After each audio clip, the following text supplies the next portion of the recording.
ਹਕੂਮਤ ਉਸ ਕਿਸਮ ਦੇ ਘਟੀਆ ਲੋਕਾਂ ਨੂੰ ਜਿਹੜੇ ਕਿ ਅੱਜ ਵੀ ਨਫ਼ਰਤ ਨਾਲ ਭਰੇ ਹੋਏ ਔਰ ਅਸਲ 'ਚ ਜ਼ਹਿਰ ਉਗਲ ਰਹੇ ਨੇ, ਉਹਨਾਂ ਨੂੰ ਸਿਸਟਮ ਪ੍ਰੋਟੈਕਟ ਕਰ ਰਿਹਾ ਹੈ। ਜਿਹੜੇ ਜ਼ਿੰਮੇਵਾਰ ਨੇ ਸਿੱਖ ਨਸਲਕੁਸ਼ੀ ਦੇ ਲਈ ਔਰ ਅੱਜ ਵੀ ਜਿਹੜੇ ਉਸ ਕਿਸਮ ਦਾ ਜਿਹੜਾ ਉਹਨਾਂ ਦਾ ਦੇ ਵਰਤਾਰੇ 'ਚ ਕੋਈ ਤਬਦੀਲੀ ਨਾ 38 ਵਰਿਆਂ 'ਚ ਨਹੀਂ ਆਈ, ਉਹਨਾਂ ਨੂੰ ਨਵਾਜ ਰਹੇ ਨੇ। ਦੌਰ ਦੇ ਗੁਰਦੁਆਰਾ ਸਾਹਿਬ ਦੇ ਵਿੱਚ ਗੁਰੂ ਨਾਨਕ ਸਾਹਿਬ ਦੇ ਪ੍ਰਕਾਸ਼ ਪੁਰਬ ਨਾਲ ਸੰਬੰਧਿਤ ਇੱਕ ਸਮਾਗਮ ਦੇ ਦੌਰਾਨ ਪ੍ਰਬੰਧਕਾਂ ਨੇ ਕਮਲਨਾਥ ਜਿਹੜਾ ਮੁੱਢਲੇ ਤੌਰ ਤੇ ਨਵੰਬਰ 84 ਦੀ ਸਿੱਖ ਨਸਲਕੁਸ਼ੀ ਸ਼ਾਮਲ ਰਿਹਾ, ਉਸ ਦੇ ਗਲ 'ਚ ਸਿਰੋਪਾਓ ਪਾ ਕੇ ਉਹਨੂੰ ਨਵਾਜਿਆ। ਭਾਈ ਮਨਪ੍ਰੀਤ ਸਿੰਘ ਕਾਨਪੁਰੀ ਜਿਹੜੇ ਕੀਰਤਨੀਏ ਨੇ, ਕੀਰਤਨ ਵੀ ਬੜਾ ਰਸਦਾਇਕ ਕਰਦੇ ਨੇ, ਪਰ ਮੈਂ ਸਮਝਦਾ ਵੀ ਉਹਨਾਂ ਨੇ ਗੈਰਤ ਅਣਖ ਦਾ ਪ੍ਰਗਟਾਵਾ ਕਰਦੇ ਆ ਚੈਲੰਜ ਕੀਤਾ, ਪ੍ਰਬੰਧਕਾਂ ਨੂੰ ਲਾਹਨਤਾਂ ਪਾਈਆਂ। ਉਹਨਾਂ ਨੇ ਤਾਂ ਇੱਥੋਂ ਤੱਕ ਕਿਹਾ ਕਿ ਭਾਈ ਮੈਂ ਹੁਣ ਆਪਣੀ ਜ਼ਿੰਦਗੀ 'ਚ ਇੱਥੇ ਨਹੀਂ ਵੜਾਂਗਾ ਇੰਦੌਰ। ਦਿੱਲੀ ਦੇ ਵਿੱਚ ਮਿਊਨਿਸਪਲ ਕਮੇਟੀ ਚੋਣਾਂ ਹੋਣੀਆਂ ਨੇ ਔਰ ਜਿਹੜੀ ਕਮੇਟੀ ਪਾਰਲੀਮੈਂਟ ਇਹਨਾਂ ਨੇ ਬਣਾਈ ਹੈ, ਜਿਨ੍ਹਾਂ ਨੇ ਕੈਂਡੀਡੇਟ ਸਿਲੈਕਟ ਕਰਨੇ ਨੇ, ਜਗਦੀਸ਼ ਟਾਈਟਲਰ ਨੂੰ ਉਸ ਕਮੇਟੀ ਦਾ ਮੈਂਬਰ ਨਾਮਜ਼ਦ ਕੀਤਾ ਗਿਆ। 38 ਸਾਲ ਬਾਅਦ ਵੀ ਕਮਲਨਾਥ ਔਰ ਟਾਈਟਲਰ ਜਿਹੜੇ ਦੋ ਵੱਡੇ ਨਾਂ ਜਿਹੜੇ ਕਿ ਜ਼ਿੰਮੇਵਾਰ ਨੇ, ਉਹਨਾਂ ਨੂੰ ਕਾਂਗਰਸ ਅੱਜ ਵੀ ਨਵਾਜ ਰਹੀ ਹੈ।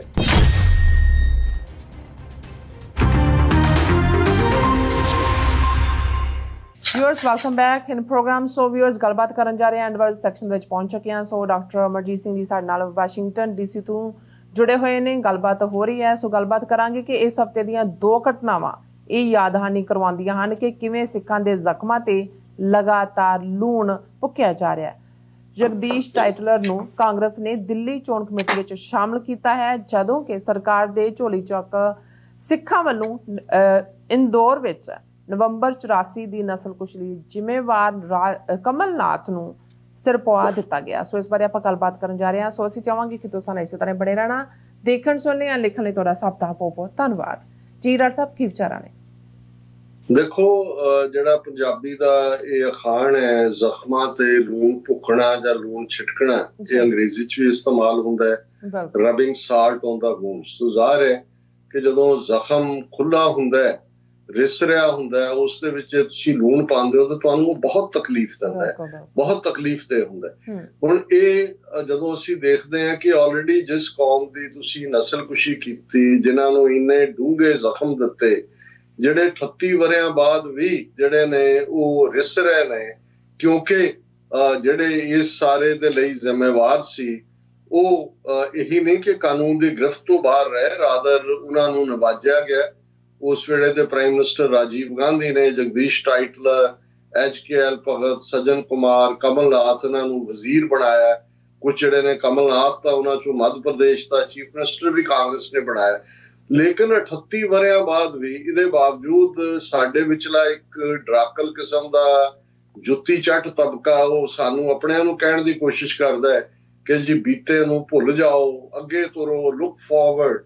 ਲੇਕਿਨ ਦੁਸ਼ਮਣ ਸਾਡਾ ਤਾਂ ਸਾਨੂੰ ਬਾਰ-ਬਾਰ ਜ਼ਖਮਾਂ ਤੇ ਲੂਣ ਛਿੜਕ ਕੇ ਯਾਦ ਦਹਾਨੀ ਕਰਵਾਉਂਦਾ ਹੈ ਕਿ ਅਸੀਂ ਤੁਹਾਡੇ ਨਾਲ ਜੋ ਕੀਤਾ ਸੀ ਉਹੀ ਫੇਰ ਵੀ ਕਰਾਂਗੇ। ਔਰ ਅਸੀਂ ਦੇਖਿਆ ਜਦੋਂ ਸੂਰ ਦਾ ਬੱਚਾ ਅੰਮ੍ਰਿਤਸਰ 'ਚ ਨਰਕਗਾਮੀ ਕੀਤਾ ਜਾਂਦਾ ਹੈ ਤੇ ਉਹਦਾ ਮੁੰਡਾ ਔਰ ਦੂਸਰੇ ਜਿਹੜੇ ਨੇ ਉਹ ਅੱਗੋਂ ਨਸਲਕੁਸ਼ੀ ਘਰਾਂ 'ਚੋਂ ਕੱਢ ਕੇ ਮਾਰਨ ਦੀਆਂ ਔਰ ਦੂਸਰੀਆਂ ਗੱਲਾਂ ਕਰਦੇ ਨੇ। ਹਾਲਾਂ ਅੱਜ ਕਿਸੇ ਦਾ ਕਮੈਂਟ ਸੀ ਕਿ ਇਹ ਦੁਨੀਆ 'ਚ ਕਿਤੇ ਨਹੀਂ ਦੇਖਿਆ ਕਿ ਕੋਈ ਸੈਨਾ ਜਿਹੜੀ ਹੈ ਉਹ ਆਪਣੇ ਬਚਾਅ ਲਈ ਸੈਨਾ ਦੀ ਮੰਗ ਕਰ ਰਹੀ ਹੋਏ ਕਿ ਸ਼ਿਵ ਸੈਨਾ ਨੂੰ ਸੁਰੱਖਿਆ ਲਈ ਸੈਨਾ ਦਿੱਤੀ ਜਾਏ। ਕਿਸੇ ਹੋਰ ਨੇ ਕਿਹਾ, ਕਹਿੰਦੇ ਦੇਖ ਲਓ, ਕਦੇ ਕਿਸੇ ਬਾਰੇ ਕਿਹਾ ਜਾਂਦਾ ਸੀ ਜੀ ਕਿ ਉਹ ਸਲਵਾਰਾਂ ਪਾ ਕੇ ਭੱਜ ਗਏ, ਤੇ ਹੁਣ ਕਹਿੰਦੇ ਆ ਵੀ ਇਹ ਕਹਾਂਗੇ ਵੀ ਜੈਕਟਾਂ ਪਾ ਕੇ ਭੱਜ ਗਏ, ਕਿਉਂਕਿ ਸਭ ਬੁਲਟ ਪ੍ਰੂਫ ਜੈਕਟਾਂ ਮੰਗ ਰਹੇ ਨੇ। ਹਾਲਾਂ ਨਾ ਅੱਖਾਂ ਤੇ ਜੈਕਟ ਲੱਗਦੀ ਹੈ ਬੁਲਟ ਪ੍ਰੂਫ, ਨਾ ਕੰਨਾਂ ਤੇ ਲੱਗਦੀ ਹੈ ਇਹ। ਪਰ ਇਹ ਗੱਲ ਸ਼ੋਅ ਕਰਦੀ ਹੈ ਕਿ ਹਕੂਮਤ ਉਸ ਕਿਸਮ ਦੇ ਘਟੀਆ ਲੋਕਾਂ ਨੂੰ ਜਿਹੜੇ ਕਿ ਅੱਜ ਵੀ ਨਫ਼ਰਤ ਨਾਲ ਭਰੇ ਹੋਏ ਔਰ ਅਸਲ 'ਚ ਜ਼ਹਿਰ ਉਗਲ ਰਹੇ ਨੇ, ਉਹਨਾਂ ਨੂੰ ਸਿਸਟਮ ਪ੍ਰੋਟੈਕਟ ਕਰ ਰਿਹਾ ਹੈ। ਔਰ ਜਿਹੜੇ ਜ਼ਿੰਮੇਵਾਰ ਨੇ ਸਿੱਖ ਨਸਲਕੁਸ਼ੀ ਦੇ ਲਈ ਔਰ ਅੱਜ ਵੀ ਜਿਹੜੇ ਉਸ ਕਿਸਮ ਦਾ ਜਿਹੜਾ ਉਹਨਾਂ ਦਾ ਦੇ ਵਰਤਾਰੇ 'ਚ ਕੋਈ ਤਬਦੀਲੀ ਨਾ 38 ਵਰਿਆਂ 'ਚ ਨਹੀਂ ਆਈ, ਉਹਨਾਂ ਨੂੰ ਨਵਾਜ ਰਹੇ ਨੇ। ਪਰ ਸਭ ਤੋਂ ਪਹਿਲਾਂ ਤਾਂ ਇਸ ਕਿਸਮ ਦੇ ਜੁੱਤੀ ਚੱਟ ਸਿੱਖਾਂ ਦੀ ਗੱਲ ਕਰ ਲਈ ਹੈ, ਕਿਉਂਕਿ ਜਿਹੜੀ ਖਬਰ ਇੰਦੌਰ ਤੋਂ ਆਈ, ਮੱਧ ਪ੍ਰਦੇਸ਼ ਤੋਂ, ਕਿ ਕਿਵੇਂ ਇੰਦੌਰ ਦੇ ਗੁਰਦੁਆਰਾ ਸਾਹਿਬ ਦੇ ਵਿੱਚ ਗੁਰੂ ਨਾਨਕ ਸਾਹਿਬ ਦੇ ਪ੍ਰਕਾਸ਼ ਪੁਰਬ ਨਾਲ ਸੰਬੰਧਿਤ ਇੱਕ ਸਮਾਗਮ ਦੇ ਦੌਰਾਨ ਪ੍ਰਬੰਧਕਾਂ ਨੇ ਕਮਲਨਾਥ, ਜਿਹੜਾ ਮੁੱਢਲੇ ਤੌਰ ਤੇ ਨਵੰਬਰ 84 ਦੀ ਸਿੱਖ ਨਸਲਕੁਸ਼ੀ ਸ਼ਾਮਲ ਰਿਹਾ, ਮੱਧ ਪ੍ਰਦੇਸ਼ ਦਾ ਚੀਫ ਮਿਨਿਸਟਰ ਵੀ ਉਹਨੂੰ ਕਾਂਗਰਸ ਨੇ ਬਣਾਇਆ ਸੀ। ਇਹ ਵੱਖਰੀ ਗੱਲ ਹੈ ਕਿ ਬੀਜੇਪੀ ਨੇ ਆਪਣੇ ਪੈਸੇ ਦੀ ਸੌਦੇਬਾਜ਼ੀ 'ਚ ਆਪਣੀ ਹਕੂਮਤ ਉੱਥੇ ਬਣਾ ਲਈ, ਉਸ ਦੇ ਗਲ 'ਚ ਸਿਰੋਪਾਓ ਪਾ ਕੇ ਉਹਨੂੰ ਨਵਾਜਿਆ। ਔਰ ਚਲੋ, ਜਦੋਂ ਅਸੀਂ ਕਹਿੰਦੇ ਹਾਂ ਵੀ ਕਿਤੇ ਦਾ ਕੋਈ ਵੰਗਾਰਨ ਵਾਲਾ ਹੈ, ਭਾਈ ਮਨਪ੍ਰੀਤ ਸਿੰਘ ਕਾਨਪੁਰੀ ਜਿਹੜੇ ਕੀਰਤਨੀਏ ਨੇ, ਕੀਰਤਨ ਵੀ ਬੜਾ ਰਸਦਾਇਕ ਕਰਦੇ ਨੇ, ਪਰ ਮੈਂ ਸਮਝਦਾ ਵੀ ਉਹਨਾਂ ਨੇ ਗੈਰਤ ਅਣਖ ਦਾ ਪ੍ਰਗਟਾਵਾ ਕਰਦੇ ਆ, ਚੈਲੰਜ ਕੀਤਾ, ਪ੍ਰਬੰਧਕਾਂ ਨੂੰ ਲਾਹਨਤਾਂ ਪਾਈਆਂ, ਔਰ ਉਹਨਾਂ ਨੇ ਤਾਂ ਇੱਥੋਂ ਤੱਕ ਕਿਹਾ ਕਿ ਭਾਈ ਮੈਂ ਹੁਣ ਆਪਣੀ ਜ਼ਿੰਦਗੀ 'ਚ ਇੱਥੇ ਨਹੀਂ ਵੜਾਂਗਾ ਇੰਦੌਰ। ਹਾਲਾਂ ਬਿਹਤਰ ਹੁੰਦਾ ਕਿ ਭਾਈ ਉਹ ਉਹਨਾਂ ਨੂੰ ਫੋਰਸ ਕਰਦੇ ਸੰਗਤ ਨੂੰ ਔਰ ਦੂਸਰੇ ਕਿ ਭਾਈ ਜਿਹੜੇ ਵੀ ਨੇ ਇਹਨਾਂ ਦੇ ਅਸਤੀਫੇ ਲਾਓ, ਇਹਨਾਂ ਨੂੰ ਬਾਹਰ ਕੱਢੋ, ਇਹਨਾਂ ਦੇ ਮੂੰਹ ਕਾਲੇ ਕਰੋ, ਤਾਂ ਕਿ ਅਗਲਿਆਂ ਦੇ ਲਈ ਸਬਕ ਹੁੰਦਾ। ਤੁਸੀਂ ਜਾਓ ਨਾ ਜਾਓ, ਇਸ ਕਿਸਮ ਦੇ ਜੁੱਤੀ ਚੱਟਾਂ ਨੂੰ ਕੀ ਫਰਕ ਪੈਂਦਾ। ਪਰ ਮੈਂ ਸਮਝਦਾ ਵੀ ਫਿਰ ਵੀ ਅਸੀਂ ਭਾਈ ਮਨਪ੍ਰੀਤ ਸਿੰਘ ਕਾਨਪੁਰੀ ਉਹਨਾਂ ਦੀ ਸ਼ਲਾਘਾ ਵੀ ਕਰਦੇ ਹਾਂ, ਪਰ ਇਹ ਇੱਕ ਪਾਰਟ ਵੀ ਦੱਸਦਾ ਹੈ। ਔਰ ਕੱਲ ਹੀ ਇੱਥੇ ਕਿਸੇ ਨਾਲ ਗੱਲ ਹੋ ਰਹੀ ਸੀ, ਇਸ ਕਿਸਮ ਦੀਆਂ ਇੱਕ ਸੱਜਣ ਕਮਜ਼ੋਰ ਗੱਲਾਂ ਕਰ ਰਹੇ ਸੀ। ਮੈਂ ਕਿਹਾ ਜੀ, ਦੋ ਤਿੰਨ ਕਿਸਮ ਦੇ ਲੋਕ ਹੁੰਦੇ ਨੇ। ਇੱਕ ਤਾਂ ਜਿਹੜੇ ਨੇ ਉਹ ਜੁੱਤੀ ਚੱਟ ਹੁੰਦੇ ਨੇ, ਉਹਨਾਂ ਨੇ ਸ਼ੂ ਲਿਕਰ, ਜਿਹਨਾਂ ਲਈ ਅੰਗਰੇਜ਼ੀ ਉਹਨਾਂ ਨੇ ਚੱਟਣੀ ਹੈ। ਇੱਕ ਉਹ ਨੇ ਜਿਨ੍ਹਾਂ ਨੇ ਜੁੱਤੀਆਂ ਖਾਣੀਆਂ ਹੀ ਹੁੰਦੀਆਂ, ਉਹਨਾਂ ਦੀ ਤਰਬੀਅਤ ਹੀ ਜਿਹੜੀ ਹੈ ਦਰੁਸਤ ਉਦੋਂ ਹੁੰਦੀ ਹੈ ਕਿ ਜੁੱਤੀਆਂ ਖਾਂਦੇ ਨੇ। ਤੇ ਇੱਕ ਮੈਂ ਕਿਹਾ ਉਹ ਹੈ ਕਿ ਜਿਹੜੇ ਨਾ ਜੁੱਤੀਆਂ ਚੱਟਣ 'ਚ ਯਕੀਨ ਰੱਖਦੇ ਨੇ, ਨਾ ਜੁੱਤੀਆਂ ਖਾਣ, ਜੁੱਤੀਆਂ ਮਾਰਨ 'ਚ ਯਕੀਨ ਰੱਖਦੇ ਨੇ। ਗੈਰਤਮੰਦ ਲੋਕ ਇਹ ਵੀ ਨਹੀਂ ਹੈ ਕਿ ਬਿਨਾਂ ਵਜ੍ਹਾ ਕਿਸੇ ਨੂੰ ਮਾਰਦੇ ਨੇ, ਪਰ ਉਹ ਆਪਣੀ ਅਣਖ ਨਾਲ ਜਿਉਂਦੇ ਨੇ। ਸੋ ਮੈਂ ਸਮਝਦਾ ਵੀ ਇੱਕ ਪਾਸੇ ਇਹ ਜੁੱਤੀ ਚੱਟ ਕਲਾਸ ਹੈ, ਔਰ ਦੂਸਰੇ ਪਾਸੇ ਉਹ ਅਣਖ ਗੈਰਤ ਵਾਲੇ ਨੇ ਜਿਨ੍ਹਾਂ ਨੇ ਫਿਰ ਸਬਕ ਵੀ ਸਿਖਾਇਆ। ਉਹ ਸੰਦੀਪ ਸਿੰਘ ਅੰਮ੍ਰਿਤਸਰ ਦਾ ਨੌਜਵਾਨ ਹੋਏ, ਜਾਂ ਜਿਨ੍ਹਾਂ ਨੇ ਉਹ ਫਰੀਦਕੋਟ ਔਰ ਉਸ ਇਲਾਕੇ 'ਚ ਇਹ ਜਿਹੜਾ ਕ੍ਰਿਮੀਨਲ ਰੇਪਿਸਟ ਹੈ ਸੌਦਾ ਸਾਧ, ਉਹਦਾ ਕੋਈ ਚੇਲਾ ਦੱਸਿਆ ਜਾਂਦਾ ਹੈ। ਸਾਰੀ ਇਹ ਏਜੰਸੀਆਂ ਦੀ ਖੇਡ ਹੈ, ਉਸ ਨੂੰ ਜਿਹੜਾ ਹੈ ਉਹ ਸਬਕ ਸਿਖਾਇਆ ਜਾਂ ਇਨਸਾਫ ਦਿੱਤਾ ਹੈ। ਹੁਣ ਦੂਸਰੇ ਪਾਸੇ ਅਸੀਂ ਦੂਸਰੀ ਘਟਨਾ ਜਿਹੜੀ ਮੀਡੀਆ ਦਾ ਹਿੱਸਾ, ਅੱਜ ਮੇਨ ਖਬਰ ਹੈ ਬਹੁਤ ਸਾਰੇ ਮੀਡੀਆ ਚੈਨਲ ਦੇ ਉੱਤੇ, ਕਿ ਕਿਵੇਂ ਜਗਦੀਸ਼ ਟਾਈਟਲਰ, ਕੱਲਾ ਇਹੀ ਨਹੀਂ ਕਿ ਵੀ ਇਹ ਖਾਸਮ ਖਾਸ ਸੀ, ਇੱਕ ਕ੍ਰਿਸਚੀਅਨ ਕਨਵਰਟ ਹੈ, ਸੋਨੀਆ ਗਾਂਧੀ ਦਾ ਹਮ ਮਜ਼ਹਬ ਹੈ, ਰਾਜੀਵ ਗਾਂਧੀ ਦਾ ਪੂਰਾ ਭਰੋਸੇਮੰਦ, ਔਰ ਇਹਦਾ ਕੀ ਰੋਲ ਰਿਹਾ ਹੈ। ਈਵਨ ਬੇਸ਼ੱਕ ਉਹ ਲਗੜਾ ਜਿਹਾ ਕਮਿਸ਼ਨ ਮੋਦੀ ਨੂੰ ਪ੍ਰੋਟੈਕਟ ਕਰਨ ਲਈ ਬਣਾਇਆ ਸੀ, ਨਾਨਾਵਤੀ ਕਮਿਸ਼ਨ, ਪਰ ਜਗਦੀਸ਼ ਟਾਈਟਲਰ ਨੂੰ ਉਸ ਕਮਿਸ਼ਨ ਨੇ ਦੋਸ਼ੀ ਦੱਸਿਆ ਸੀ। ਇਹੀ ਕਾਰਨ ਹੈ ਕਿ ਬਈ ਮਜਬੂਰ ਮਨਮੋਹਨ ਸਿੰਘ, ਉਹਦੇ ਨਾਂ ਨਾਲ ਵੀ ਮਨਮੋਹਨ ਲੱਗਿਆ, ਪਰ ਮਨਮੋਹਨ ਸਿੰਘ ਮਜਬੂਰ ਜੇ ਉਹਦਾ ਤਖੱਲਸ ਰੱਖ ਦਿੱਤਾ ਜਾਂਦਾ ਹੈ ਜਾਂ ਜਾਏ ਤਾਂ ਬਿਹਤਰ ਹੈ। ਕਿ ਇਹਦੀ induction Nanavati commission report Manmohan Singh ਦੀ ਹਕੂਮਤ ਦੇ ਵੇਲੇ ਆਈ। ਸੋ ਜਗਦੀਸ਼ ਟਾਈਟਲਰ ਨੂੰ ਉਹੀ ਮਨਮੋਹਨ ਸਿੰਘ ਨੇ ਵੀ ਮਿਨਿਸਟਰ ਬਣਾਇਆ ਸੀ ਆਪਣੀ ਕੈਬਨਿਟ ਦੇ ਵਿੱਚ। ਔਰ NRI ਨਾਨ ਰੈਜ਼ੀਡੈਂਟ, ਇਹ ਵੱਖਰੀ ਗੱਲ ਹੈ ਵੀ ਇੱਥੇ ਇੰਡੀਅਨ ਕੌਂਸੂਲੇਟ ਦੇ ਬੜਿਆ ਨਿਊਯਾਰਕ ਸਿੱਖ ਪਹੁੰਚ ਗਏ, ਅੰਦਰੋਂ ਨਿਕਲ ਹੀ ਨਹੀਂ ਸਕਿਆ। ਉਹਦੇ ਤੇ ਕੇਸ ਵੀ 6 ਵਾਰ ਜਸਟਿਸ ਨੇ ਕੀਤਾ ਸੀ, ਜਿਹੜੇ ਐਕਟ ਦੇ ਥੱਲੇ ਅਮਰੀਕਾ 'ਚ ਇਸ ਕਿਸਮ ਦੇ ਵਾਰ ਕ੍ਰਿਮੀਨਲਸ ਨੂੰ ਰੋਕਿਆ ਜਾਂਦਾ ਹੈ। ਪਰ ਨਾਨਾਵਤੀ ਕਮਿਸ਼ਨ ਰਿਪੋਰਟ ਤੋਂ ਬਾਅਦ ਟਾਈਟਲਰ ਨੂੰ ਅਸਤੀਫਾ ਦੇਣਾ ਪਿਆ ਸੀ, ਪਬਲਿਕ ਪ੍ਰੈਸ਼ਰ ਇੰਨਾ ਬਣ ਗਿਆ ਸੀ। ਔਰ ਉਸ ਸਾਰੇ ਦੇ ਚੱਲਦੇ ਆ ਅਸੀਂ ਜਰਨੈਲ ਸਿੰਘ ਪੱਤਰਕਾਰ, ਉਸ ਦਾ ਵੀ ਉਹ ਬਹਾਦਰੀ ਵਾਲਾ ਜਿਹੜਾ ਛਿੱਤਰ ਦਾ ਕਾਰਨਾਮਾ, ਜਦੋਂ ਅਸੀਂ ਛਿੱਤਰ ਖਾਣ ਤੇ ਛਿੱਤਰ ਮਾਰਨ ਵਾਲਿਆਂ ਦੀ ਗੱਲ ਕੀਤੀ, ਤਾਂ ਚਿਦੰਬਰਮ ਵਾਰ ਉਸ ਜਰਨੈਲ ਸਿੰਘ ਨੇ ਛਿੱਤਰ ਵਗਾਇਆ ਸੀ, ਟਾਈਟਲਰ ਨੂੰ ਵੀ ਰਿਜ਼ਾਈਨ ਕਰਨਾ ਪਿਆ ਸੀ। ਔਰ ਇਵੈਂਚੁਅਲੀ ਅਸੀਂ ਸਮਝਦੇ ਹਾਂ ਕਿ ਨਵੰਬਰ 84 ਵੀ ਹਾਈਲਾਈਟ ਹੋਈ ਸੀ ਸਿੱਖ ਨਸਲਕੁਸ਼ੀ। ਹੁਣ ਇਸੇ ਹੀ ਟਾਈਟਲਰ ਨੂੰ ਦਿੱਲੀ ਦੇ ਵਿੱਚ ਮਿਊਨਿਸਪਲ ਕਮੇਟੀ ਚੋਣਾਂ ਹੋਣੀਆਂ ਨੇ, ਔਰ ਜਿਹੜੀ ਕਮੇਟੀ ਪਾਰਲੀਮੈਂਟ ਇਹਨਾਂ ਨੇ ਬਣਾਈ ਹੈ, ਜਿਨ੍ਹਾਂ ਨੇ ਕੈਂਡੀਡੇਟ ਸਿਲੈਕਟ ਕਰਨੇ ਨੇ, ਜਗਦੀਸ਼ ਟਾਈਟਲਰ ਨੂੰ ਉਸ ਕਮੇਟੀ ਦਾ ਮੈਂਬਰ ਨਾਮਜ਼ਦ ਕੀਤਾ ਗਿਆ।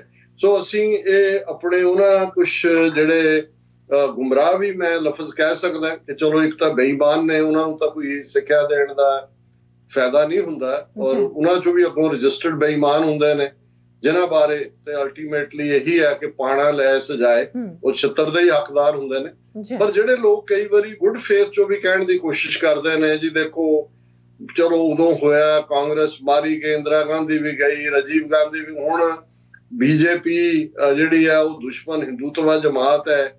ਜੇ ਸਾਨੂੰ ਥੋੜਾ ਬਹੁਤ ਕਾਂਗਰਸ ਦੇ ਨਾਲ ਜਾਂ ਦੂਜੇ ਵੀ ਰੱਖਣਾ ਵੀ ਪੈਂਦਾ, ਘੱਟੋ ਘੱਟ ਇੱਕ ਦੁਸ਼ਮਣ ਨੂੰ ਮਾਰਨ ਦੂਜਾ। ਇਹਨਾਂ ਦੀ ਕਰਤੂਤ ਦੇਖ ਲਓ ਕਿ 38 ਸਾਲ ਬਾਅਦ ਵੀ ਕਮਲਨਾਥ ਔਰ ਟਾਈਟਲਰ ਜਿਹੜੇ ਦੋ ਵੱਡੇ ਨਾਂ ਜਿਹੜੇ ਕਿ ਜ਼ਿੰਮੇਵਾਰ ਨੇ, ਉਹਨਾਂ ਨੂੰ ਕਾਂਗਰਸ ਅੱਜ ਵੀ ਨਵਾਜ ਰਹੀ ਹੈ। ਸੋ ਕਾਂਗਰਸ, ਬੀਜੇਪੀ, ਆਮ ਆਦਮੀ ਪਾਰਟੀ ਜਾਂ ਕੱਲ ਨੂੰ ਕੋਈ ਹੋਰ ਵੀ ਖੇਤਰੀ ਪਾਰਟੀ ਵੀ ਆ ਜਾਏ, ਸਾਡਾ ਉਹਦੇ ਨਾਲ ਕੋਈ ਲਾਗਾ ਦੇਗਾ ਨਹੀਂ ਹੋਣਾ ਚਾਹੀਦਾ। ਇਹ ਸਾਰੇ ਸਿੱਖ ਵਿਰੋਧੀ ਨੇ, ਇਹ ਸਾਰੇ ਉਸ ਟੋਟਲ ਵਾਰ ਦਾ ਹਿੱਸਾ ਨੇ ਜੋ ਸਿੱਖਾਂ ਦੇ ਖਿਲਾਫ ਵਿੱਢੀ ਹੋਈ ਹੈ। ਇਹ ਗੱਲ ਸਾਨੂੰ ਸਮਝ ਆਣੀ ਚਾਹੀਦੀ ਹੈ। ਨਹੀਂ ਤਾਂ ਜੇ ਬਾਰ-ਬਾਰ ਕਦੇ ਇੱਕ ਜਾਂ ਦੂਜੇ ਜੋ ਫਿਰ ਇਹ ਕਹੀ ਜਾਣਾ ਜੀ ਖਾਲਸਾ ਜੀ ਧੋਖਾ ਹੋ ਗਿਆ, ਆਮ ਆਦਮੀ ਪਾਰਟੀ ਪੰਜਾਬ ਕਿਵੇਂ ਪਾਵਰ ਚ ਆਈ? ਸਾਡੇ ਕੋਲ ਅਪਰਚੁਨਿਟੀ ਸੀ ਕਿ ਦੋਨੋਂ ਹੀ ਜਮਾਤਾਂ, ਕਾਂਗਰਸ ਵੀ ਔਰ ਬੀਜੇਪੀ ਵੀ ਔਰ ਅਕਾਲੀ ਵੀ, ਤੀਸਰੀ, ਇਹ ਸਾਰੀਆਂ ਐਕਸਪੋਜ਼ ਹੋ ਚੁੱਕੀਆਂ ਸੀ। ਅਸੀਂ ਆਪਣੀ ਧਿਰ ਵੀ ਲਿਆ, ਪਰ ਸਾਨੂੰ ਪਤਾ ਨਹੀਂ ਕਿਉਂ ਇੱਕ ਵੱਡੇ ਤਬਕੇ ਨੂੰ ਨਜ਼ਰ ਆਇਆ ਕਿ ਜੀ ਆ ਕੇਜਰੀਵਾਲ, ਇਹ ਦੇਖੋ ਜੀ ਦਿੱਲੀ ਮਾਡਲ, ਜਿਵੇਂ ਝੂਠ ਮੋਦੀ ਨੇ ਗੁਜਰਾਤ ਮਾਡਲ ਦਾ ਵਿੱਚ ਹੈ, ਇਵੇਂ ਹੀ ਦਿੱਲੀ ਮਾਡਲ ਕੋਈ ਨਹੀਂ ਹੈ। ਈਵਨ ਇੰਡੀਪੈਂਡੈਂਟ ਰਿਪੋਰਟਸ ਨੇ ਪੰਜਾਬ ਦੇ ਸਕੂਲਾਂ ਦੀ ਪਰਫਾਰਮੈਂਸ ਵਧੀਆ, ਪਰ ਇਹਦੀ ਬੈਸਟ ਐਜੂਕੇਸ਼ਨ ਔਰ ਬੈਸਟ ਫਲਾਣਾ ਢਿਮਕਾ। ਤਾਂ ਮੈਂ ਸਮਝਦਾ ਵੀ ਹੁਣ ਕਿੰਨੀ ਕੁ ਵਾਰ ਅਸੀਂ ਧੋਖਾ ਖਾਂਦੇ ਰਹਿਣਾ। ਮੇਰਾ ਤਾਂ ਵੈਸੇ ਇਸ ਕਿਸਮ ਦੇ ਟੌਪਿਕ ਨੂੰ ਛੋੜਨ ਨੂੰ ਵੀ ਨਹੀਂ ਜੀ ਕਰਦਾ ਹੁੰਦਾ, ਪਰ ਸਾਡੇ ਕਈ ਵਿਊਅਰ ਵੀ ਸਾਨੂੰ ਉਸ ਕਿਸਮ ਦੀ ਖਬਰ ਭੇਜ ਕੇ ਕਹਿਣਗੇ ਜੀ ਇਹਦੇ ਤੇ ਤੁਸੀਂ ਗੱਲ ਕਰੋ।